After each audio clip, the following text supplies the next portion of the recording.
Okay, let's look at how we can use open source data to be able to better inform our cybersecurity capture, analysis, detection, and how to make better decisions based on open source data. As part of this, we'll look basically at the threat hunting role, where we can look ahead and analyse data about the types of threats that we might face. And then we'll have a look at how we can use our open source data, possibly how we can integrate with OAuth 2, APIs and web scraping to be able to analyse data from photographic sites, social media, crowdsourced content. And then finally, we'll have a look at how we can use Google Hacks and the Wayback Engine, along with Shodan, to be able to analyse open source data. Okay, so what do threat hunters, what is the role of threat hunters? Well, basically, they can get involved with collecting and processing information. So that might be from our internal sources that are generated, but also from external sources. And what they need to do is to establish a hypothesis for something that might happen within an organisation, and then to be able to understand how they can use data to be able to prove or disprove that hypothesis. Then after that, the threat hunter might hunt for the data to be able to corroborate or dismiss the hypothesis that they have. Then along with this, they must then identify the threats that would relate to this hypothesis and then obviously respond. So increasingly, threat hunters must look over their horizon to be able to see what are the up-and-coming threats to an organisation. So what does open source data actually look like, and what are some of the sources that we have?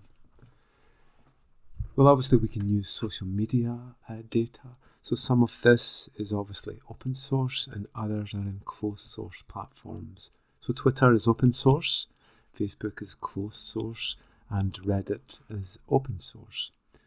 So in these open source platforms, then it's possible for us to mine for things like sentiment analysis and analyse on key tags. Within Facebook, we need to make sure that we have the permissions to be able to mine data. Then there are areas where we can crowdsource data. So this is often seen in platforms such as Stack Overflow and Reddit, and where questions are posed and then there is answers to this crowdsourced content. Along with this, we might also find that wikis, and especially places like Wikipedia, are obviously places that we can gain open source intelligence. And then there is also Google Hacks, where we could use the Google search engine to be able to mine in deeper into things like document types for a target site. So there's a whole lot of open source intelligence that can be used in terms of organizational websites. So it may be possible to mine a website for key information, such as key roles, locations of the company, key employees, and so on. So increasingly, this type of information is not publicly available because it can be used by adversaries to be able to attack the organisation. We also see open source information within job sites, so such as information related to a job that might reveal some of the technology which might be used within an organisation. And then there are obviously business databases, such as in the US, we see the EdCard database, but in each country, each location, there is often business databases which will reveal open source information about a company. And then there is photographic sites, so the sites such as Instagram, Flickr, Pinterest, and so on are examples of places that upload photograph, and it may be possible to reveal extra information within inside the photographs. Music sources is obviously another place that someone might publish things like playlists to their friends. Videos, YouTube obviously is a popular site for uploading information, and the information that's posted there and any comments is open source. Special interest sites too, such as LinkedIn for business networks and so on, have a whole lot of information that can be gathered within our open source environment. Along with this, there is also location-based services for people that might post their location at any given time. So this might be related to swarming activities that might relate to a protest where similar protesters can find others and then swarm together, or it might be to do with live vlogging where someone might enable their tracking as they travel. Influence sites obviously are another source, and these typically publish impact factors of someone's trace online. Popular one is Cred, which will actually define key influencers and their metrics. Blogs too, such as Tumblr and Medium, are often places that we would find open source data, along with collaboration sites such as Doodle. And then there's obviously the dark web, which is a place that requires a special browser and connection to be able to connect to the information there. Okay, so those are some of the sources of open source data that we might be able to mine as part of this threat hunting. So one popular site that contains open source information is Have I Been Pwned? For this, the site has analysed a number of the most severe data breaches and taken the passwords that were related to that. So in this case, it's possible to then search for a certain user to be able to see the passwords that they have used in the past. If someone reuses a password again, then it might be possible for an adversary to use that one against an existing site. So it's always important to be able to detect whenever one of your passwords has been leaked, and to make sure that it's not used again. There's also the OSINT framework, which is Open Source Intelligence Framework.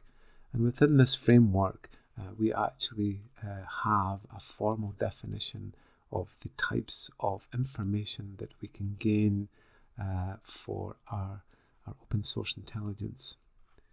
So we can see here in terms of our public records, then we can move into areas that will actually show us the information held on public records, and then also the source of this information here. So this is an example here of the Melissa data source.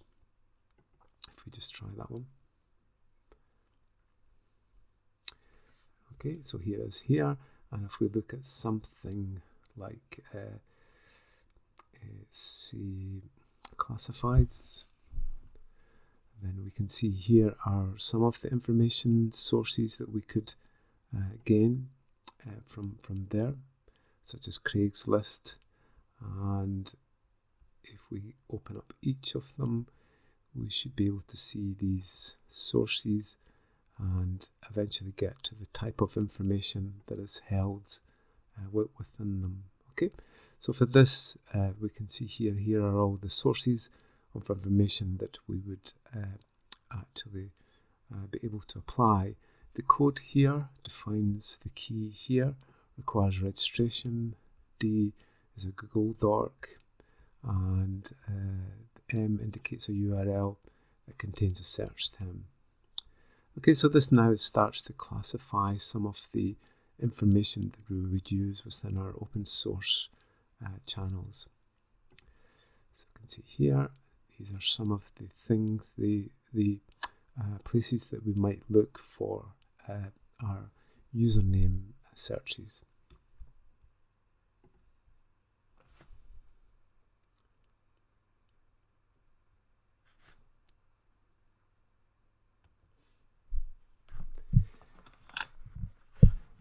Being verified is another place that it's possible to find things like background reports, contact information, phone lookups, email lookups, address lookups, and criminal records. Obviously, to receive the full details of these things, then the users normally have to register and pay a subscription towards that. And so photographic sites can sometimes be a source of open source information. So there's been a few examples of where this EXIF metadata inside a photograph has been used to be able to pin down GPS coordinates. What typically happens now is that metadata is cleaned off of the photograph before it's uploaded into social media. So some of the information that we might find there is the name of the camera, the model, exposure times, and so on. So there's a whole lot of detail that's actually added to a photograph when it's actually taken, so that can then be used to be able to locate where the photograph was actually taken. Increasingly, our cameras actually have GPS coordinates added to the photograph. Social media is obviously, and social networks are great places for open source information. And what we can see is that it's possible to mine information in terms of activity. So in this case, this is my Twitter feed information, and what you can see is that Saturday tends not to be a strong time for using, but in this case, Thursdays are. And from this, you can actually pick up core user information. You can see this is the peak time here for activities. From there, where around here, there is less activity from there. So it's possible to pick up behavioural patterns from the usage of social media. Within Twitter, what we can do is that we can create a little Python script. And in this case, we're integrating this library to be able to integrate with Twitter. And then we're using RE to be able to mine for that data. So for this, we pick up, we register and get an OAuth key for access. So that includes the access key that we require. And then we would put in consumer key, secret, access key, and access secret once we've registered. And then we should be able to then mine Twitter for using our Python script. Okay, so just in this case, we get set up, and then when we mine, the format that we get is something like this to be able to do our searches. So in this case, we're just searching for a certain user, and we're returning back the last 5 tweets from the user. Okay, so here's an example here. Let's search for the user Cisco and see what it returns. And there are the last number of tweets that relate to that. Okay, so in this case, we can search for certain keywords, for certain users, and to be able to pick up the information on them. So this is basically just using our Python script to be able to connect to Twitter and then to mine the data from there.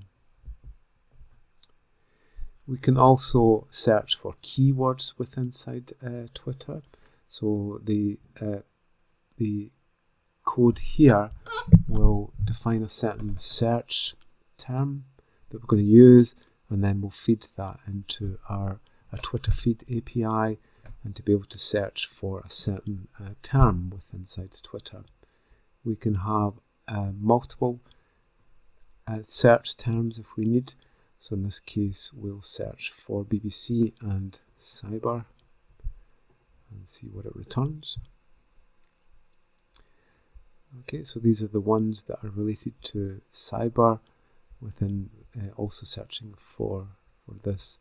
And we'll see here that we can also get a score and the score relates to the sentiment of the message. In this case, this is a negative sentiment. We can see here, and we have here a positive sentiment for that tweet. We can do the same in Reddit. In Reddit, again, we get our integration, and we get a client ID, client secret, user agent, and username and password. That allows us to be able to integrate in, and we'll use the PRO system to be able to mine for Reddit. In this case, we're going to mine for what's hot, what's new, and what's controversial, and we'll return back 10 of those. So Reddit allows us to be able to mine within inside those areas. So here's one here. We're searching a subreddit of cybersecurity and a keyword of Apple. It allows us to get that. Okay, so another popular method for us to be able to find open source data is to use Google Hacks. With this, we can use a file name type, a site, a URL, text, and title, and date ranges. So in this case, we're searching for Cisco, we're searching for an XLS Excel file, and we also want to see linked to cisco.com. And then from that, we can see what we're returning back is Excel spreadsheets in this case. If we try that one out, here we go. So this is an example here, and we can see that we're returning back because we've used the file type of XLS. We only see, that should be file type then, we should only see Excel spreadsheets coming back with certain keywords. Okay, so those are our little Google Hacks to be able to, or Google Docs to be able to mine that. Another engine that we might use for open source is Wayback. So the advantage with Wayback is that if someone deletes a website, then it might be that Wayback has archived the site at some time in the past. Here's an example here of the Heartbleed site, and before Heartbleed hit, which was around here, if we trace it back through time, actually the website itself was the site here. So Wayback will give us times when the site was archived, and we should be able to then trace back to be able to see the site itself. If we show an example here, so this is us looking for the Heartbleed site. Okay, so this was the day that Heartbleed broke in 2014. But if we go right back to before then, let's say to 2018, we should be able to see the archive there for Heartbleed. So obviously the scripts that would have run off the site won't actually work anymore, but we should be able to get the kind of core data of the HTML and what was there on a specific day. So we just try to open up this one. We'll see this was the one of the original Heartbleed sites here, and this is what it used to look like before it became a site for the Heartbleed vulnerability. If we then forward it on to the later time, we should be able to see what it eventually became. So there's no guarantee that the site would have been archived on a certain day if you want to trace for it. So there we go. So this is on the 1st of June 2014. It looked like this. So in this way we can actually trace a website from the past. Another important area for open source information is the Shodan engine. And Shodan will go out and search for open network ports, looking for services that are running in the open. With this, we can script it. So there are a whole lot of Shodan commands which will define the port that we want to search for, the city, the product, the category, the device, and so on. And then we can actually start to parse these things in terms of the what we're actually searching for. So this one here shows where we're searching for Apache Web Services, and we can organize it in terms of the top organizations, the top domains, and the top ports that are actually defined in there. So if we have a quick look at this, we should be able to see some of the ports that it will search for. So in this case, we might be looking for Open Web ports or Open Database ports. Let's say we look for Real VNC. So that's a search term for Shodan, and we can see here that the top countries are the US and China for this. Okay, so this is mining with our Python script, but we can also use the graphical interface. So we can also use Shodan to be able to search for certain things. So let's say we look for port 80. You can type in port 80, and then we should be able to see the web services, HTTP web services, which are enabled, and Shodan has already searched for these here. Okay, so it will give us some idea of where they are, and we can see there are 73 million web servers open at the current time for HTTP that Shodan has searched for. And it will give us information on things like FTP services, Telnet, and also devices such as web cameras and so on.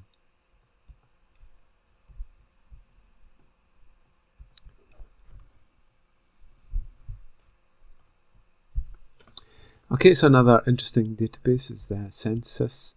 So with census, we can actually search for various IP addresses and protocols in the same way that we did with our Shodan integration, and search for that. Okay, so here's an example here of the systems that have been scanned and their related IP addresses and the ports that are open there too. We can search for certain protocols which are open, and in this way we don't actually have to directly go to the website and scan it ourselves. Already Census has scanned that for us. And the built with is also a good tool to see what type of technology is used underneath when we want to look for a certain site. So for this, we can actually look at a certain site and look at some of the technology which is used underneath, basic profiles and so on. Okay, so with this, we can actually understand the type of technology that our website is actually using. Okay, so that's been a quick introduction to open source intelligence, or OSINT. Thank you.